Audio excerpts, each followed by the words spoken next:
Hello everyone. Hello everyone. Today we're going to talk about waste-to-energy facilities. This is a really important and more sustainable use of for our garbage. As you know, in the United States, the number one way that we get rid of our garbage is to send it out to the corner, have a truck come pick it up, and then take it to a landfill and basically landfill it. A lot of people think that landfilling is not a problem because, well, if there's biodegradable stuff in your trash, then you're putting it into the ground, and nature should take its course. You should be able to recycle that material in a very short period of time. However, our landfilling methods, in order to reduce the trash into compact units so that we can landfill as much as possible in a small space, we really compact that trash into small units, and then we found actually newspapers that are completely readable, and this is paper, one of the most biodegradable things in the world, that are completely readable in the last 5 to 10 years from the 1920s. So we clearly know that biodegradation is not happening in our landfills in the way that we do things. So we really need better alternatives for landfilling. Your book talked about one thing, which was waste-to-energy facilities, and I've always been fascinated by these. I think it's an excellent idea. I think it's a great use of our resource, which is really our waste, but turning in this waste into a resource. Waste is anything basically that is being picked up from your garbage can and taken out to a facility. If you have a waste energy facility like the one that we're going to discuss here, then you are able to actually turn that waste into resource rather than just having to get rid of it. So I like this website because this picture was probably the most detailed one I could find.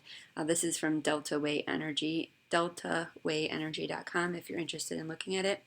But this is a kind of typical waste energy facility and what's going on there. So of course, we're paying a garbage collector, we're paying the city to come by and pick up our waste. It's a service that is provided to us.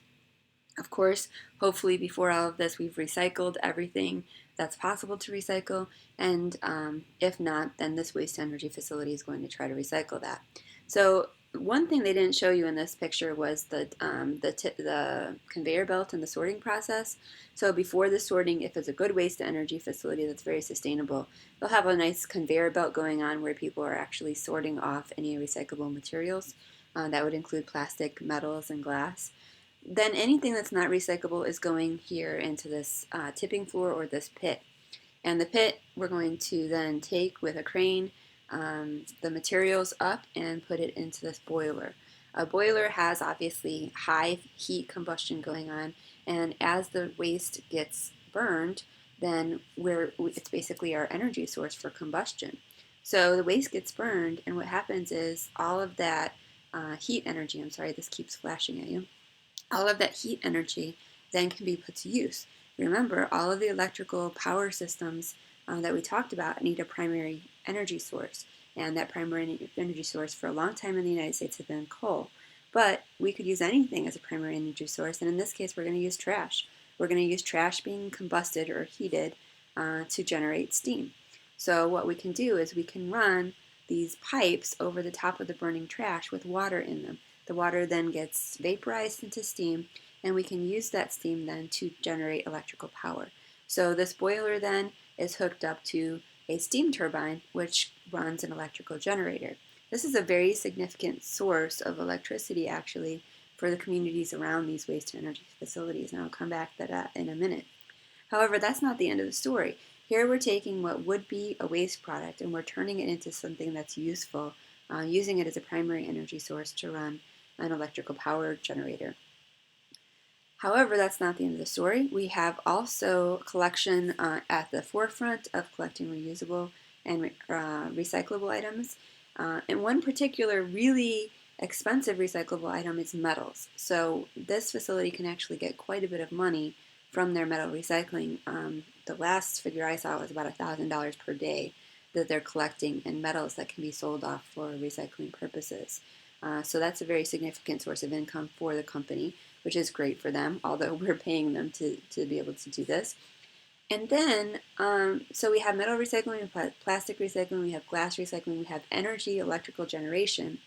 Then whatever is left over, the bottom ash, what they call the bottom ash, the kind of really fine particles that are left over from burning the garbage, is collected in a way so that it won't be released to the environment. That aggregate then is about 10% the volume of the original waste that was brought in. So if the company would have just landfilled this original waste, they would have had 90% more to bury than they do when they just bury this aggregate. Now that aggregate goes to a landfill, and landfills, as you read in the book, do biodegrade to some extent, and some of that biodegradation produces methane gas. So methane gas can still be collected from that landfill, especially if it's an older landfill that's been, putting in regular garbage for long periods of time. They get some biogas generation here as well, so some methane production that they can sell to the city around them for methane use, like gas in your home and things like that, if they purify it properly. The rest of it can be landfilled, like I said, and that landfill has 90% reduction of material. What are some downfalls of this? It's not perfect, of course. We have water vapor being released, and you can never get away from this. Carbon dioxide is released in the environment.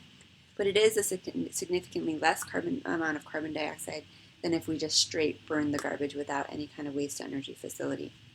One other thing that was on this picture that I thought was really cool was if you're by the ocean and you're collecting waste and you have a waste energy facility, not only can you use the steam to generate electricity, but the steam can also be used in the process of desalinization. If you remember, desalinization is taking ocean or seawater in that's highly salty that can't be used for drinking purposes, and it's removing the salt by distillation process so that you have nice, clean, fresh water.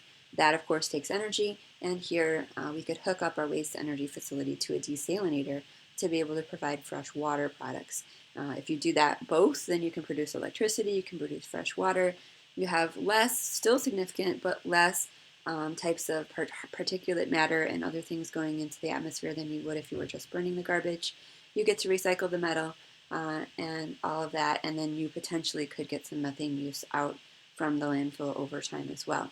So this is an incredibly sustainable idea. I really like the idea. It's not perfect, but when we have masses and masses of garbage to deal with, this is a pretty cool thing. Here it tells us about the bottom ash recycling as far as recycling the metals and things like that.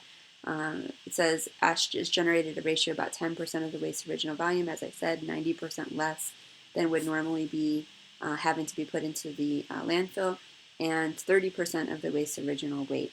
So we're putting less into the landfill by burning it like this in an attempt to be sustainable. Steam power generation, as I said, you can generate electricity with the use of steam.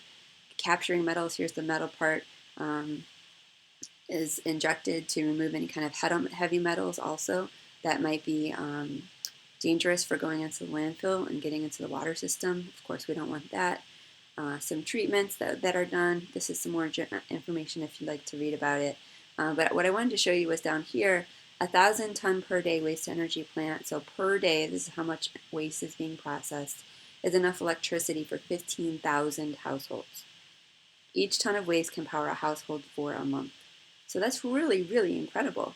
A ton of waste that we're sending to the company to be taken away from us. We are actually paying them to do that, or the city is paying them to do that. And they are generating enough electricity to power 15,000 households. So they're actually making quite a bit of money off this process, and at the same time being incredibly more sustainable than just putting the garbage into a landfill. So I thought that was pretty cool.